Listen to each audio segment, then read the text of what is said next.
I'm driving now from work to an appointment. I thought I'd take this little time to kind of give my thoughts on the state of the WWE right now, because they've been doing a lot of things that make no sense to me. I know it's kind of been that way for a while, but, you know, you're talking to somebody that remembers those mid-90s, especially 94, 95, when, admittedly, the company wasn't at its best, and I was one of the very few fans that actually stuck with the company through that tough time. You know, I wasn't one of those people that, oh man, Hulk Hogan went to WCW, I'm going to have to switch to them. No, I remained loyal to WWE, and, you know, I always said that it would take a lot for them to get me to turn away, and unfortunately, it almost feels like that's what they're trying to get the fans to do lately. And I know, again, it's been going on for quite some time, but, you know, I don't know what the problem is. I know that I've always been a WWE guy, WWF, whatever you want to call it, ever since I was around the age of like 5 or 6 or whenever it was. You know, maybe I was a tiny bit older than that when I started watching WWF, but, you know, I just remember a time where it seemed like, you know, and I know Eric's brought this up many times, the champions actually were meaningful. You know, you built the challengers up, not by having them beat the champions in multiple non-title matches. You had them, you know, get built up by beating, you know, other top contenders, or, you know, you had your jobber matches. Yeah, they were boring to watch at times, but, you know, that's how you built the new characters, the new stars when they came in. And that's something WWE's been missing lately. I mean,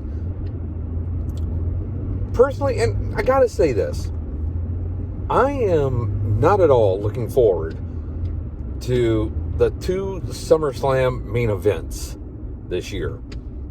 Because you got, in one side, you got, on Raw, you got Goldberg, who was not wrestled since the Royal Rumble, and I think even before then he had not wrestled, and I may be wrong on this, but hadn't even wrestled until the previous year's WrestleMania, where he lost the Universal title to Braun Strowman. He comes back at that Royal Rumble in the next year and is just given a shot at the WWE World Championship against Drew McIntyre, loses in like 2 minutes, goes away, and now he's back and given another title match, another WWE World title match against Bobby Lashley. I don't want to see that. Goldberg, you know, legend, Hall of Famer, yes, but, you know, what did he do to earn a world title match? It makes no sense. And on the Universal Championship side, on Smackdown, you got John Cena coming back, has not been seen since last year's WrestleMania, where he lost to the Fiend, Bray Wyatt, who I cannot believe they are stupid enough to let go. And he's getting a championship match against Roman Reigns without having wrestled since then.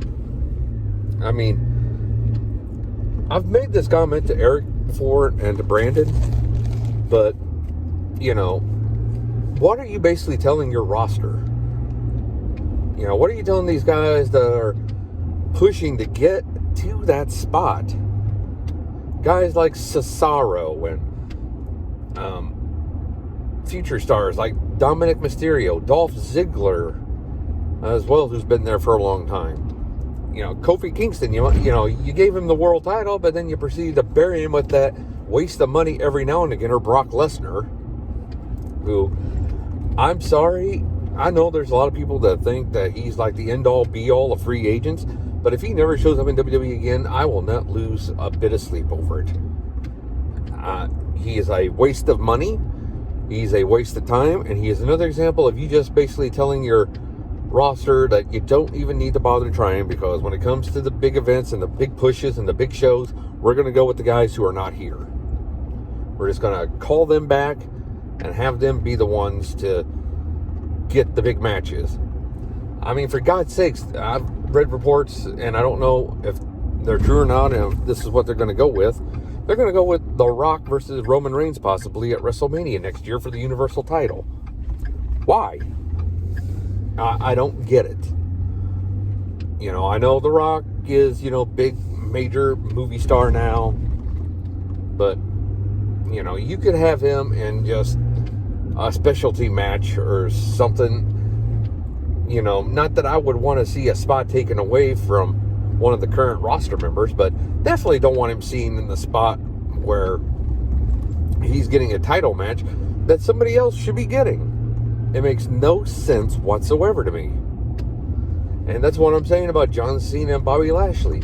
Guys like I said, Cesaro and Apollo Crews and even in a way John Morrison.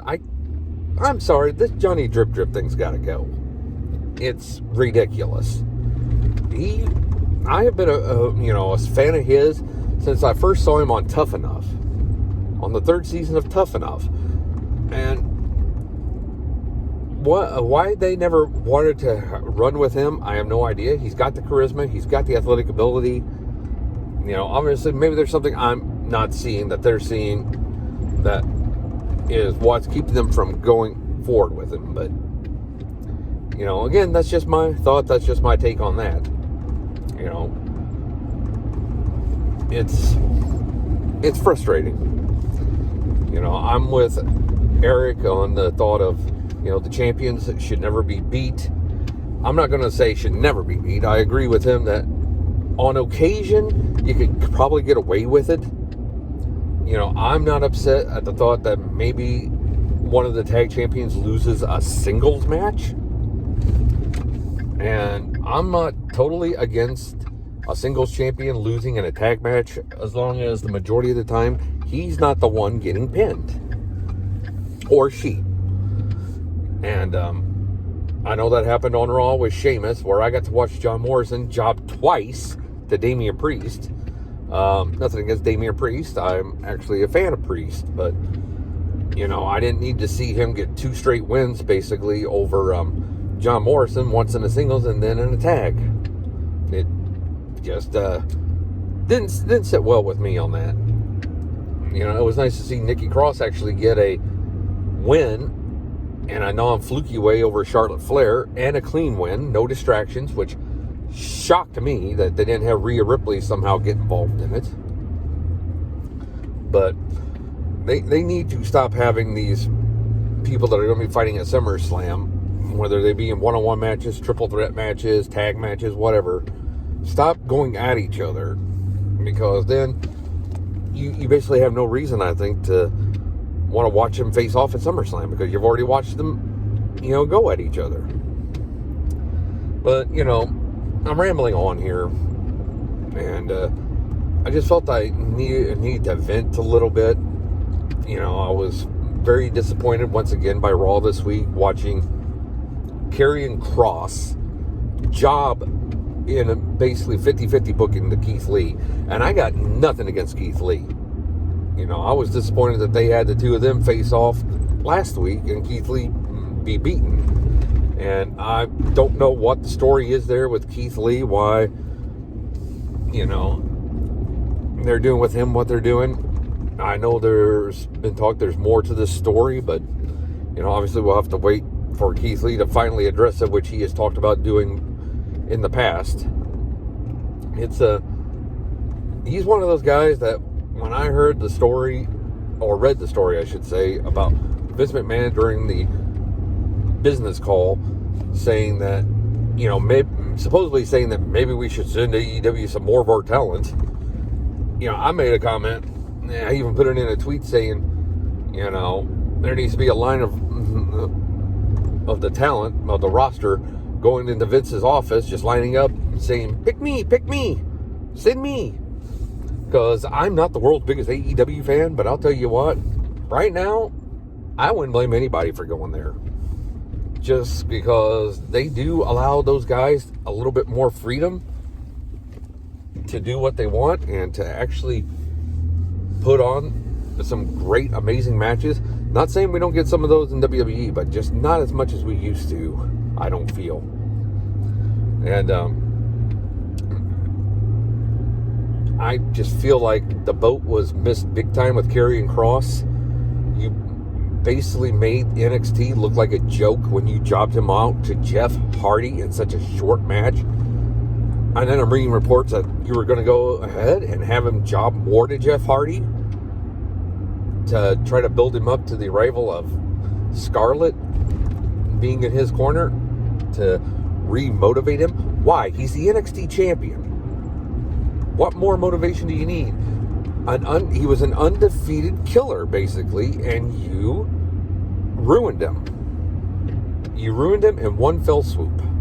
And I don't know what they're thinking. And to beat Keith Lee one week and then to job clean to him the next week, and here you're supposed to be trying to build up the next NXT TakeOver show where he's supposed to go against Samoa Joe because Joe wants revenge on Karrion, you know, putting him to sleep and then beating up Regal, and, you know, he's supposed to be this unstoppable force that only the mighty Joe can stop. Well, obviously not. Keith Lee stopped him. Jeff Hardy stopped him with some feet on the ropes, which, way to go, making one of your top baby faces look like a cheater. That's ridiculous. And also, once again, way to go jobbing out a guy in his hometown. Granted, Mustafa Ali didn't take the pin, but by God, you know, you had him and Mansoor go over the week before over, I can't believe I'm calling them these names, Mason T-Bar, only to turn around and have them job back. You had him beat him last week, and you had him job back to him this week in Mustafa's hometown. 50-50 booking. I think what some of these people need to do is get on to Peacock, onto the WWE Network portion of it, turn on some of them old shows from back in the day, and see how it was supposed to have been done. See how it was done then and how it's supposed to be now. Because something is just amiss somewhere. And I don't know what needs to be done, where the changes need to come from. I even speculated that I wonder if Vince was sabotaging his own company just because he's getting ready to, you know, maybe call it a career, call it a life, call it a business, whatever, and he just can't stand the thought that this company might actually succeed without him at the helm. You know, it's the only thing I can think of to explain why they got rid of a lot of the people they've gotten rid of. You know, and all I can say about those people that have been released is thank God there is an AEW that now for them to go to. With the working relationship between AEW and Impact Wrestling, thank God for that. You know, wrestlers have more options now. And I know I've read where they're talking about wanting to have Braun Strowman back. And if I'm Braun Strowman, I'm kind of maybe looking at him and saying, you want me back, then you better pay me some money then, because you got rid of me for no damn reason. And, you know, if you don't want me, I know another company that does. You know, that's just me. I encourage these wrestlers to play hardball. You know, that may sound juvenile of me, that may sound petty of me, I don't know, but that's what I do. And all I can say in kind of closing here, and I apologize for rambling on so much, it's just I'm so, like a lot of people, frustrated with the direction of the company right now. And all I can say is if you want to see what it was like in the old days, I encourage you to get on YouTube and look up some of the old videos. And especially one where I said this is a classic case of where it was okay to beat the champion because it was a heated rivalry and it was in a tag match to help continue the feud, to set up the circuit like it was back in the day before you had all this television. And it's a tag match that I personally love and encourage everybody to watch. And it's a good case of showing that you don't need a whole bunch of high spots. You don't need a couple of idiots doing 1 billion super kicks, basically killing that move. You don't need nothing flashy or anything. You just need good, solid, old school tag wrestling, good old school storytelling. And that match is from 1985, the Toronto Maple Leaf Gardens. It's a tag team match with then Intercontinental Champion Greg the Hammer Valentine teaming up with his sometime tag team partner and future World Tag Team Championship partner Brutus Beefcake to take on Ricky the Dragon Steamboat and Valentine's then rival, the man he beat and injured to win the Intercontinental Championship from, Tito Santana. And you know, I think I may have spoiled the ending by saying it was okay to beat the champion in this, but you can watch that and see how great a tag match can be, again, without all the high spots, without all the let's kill the finishers, let's hit these guys with about 500 million billion super kicks, and just watch the storytelling. You know, I guarantee you won't be disappointed. I think that, you know, a lot of people don't think that Brutus Beefcake was one of the best workers in the business, but I'll tell you what, when he was tag teaming with the Hammer and was in the ring with the right opponent, he was good. He could easily be carried. Anyway, I'll stop rambling now, as I'm going to be near my appointment soon. But I hope you all enjoy my trivia segments there with Eric and Brandon, and hopefully soon, you know, Damon will be back joining us. I kind of like it when there was all three of them, but I really do like it also, so that it's Eric and Brandon. It's definitely fun when there's more than one guy there to try to answer the questions and just to see how well they do. So anyway, you know, if you haven't hit subscribe, get that notification bell so you can be notified when new content comes up. And hope you all have a good time, and I'll see you all here very shortly.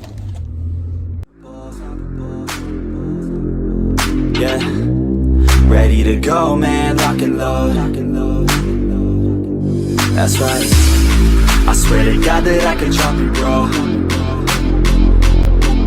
Yeah, I got a shot and I ain't stopping, no. That's how I know that I'm unstoppable.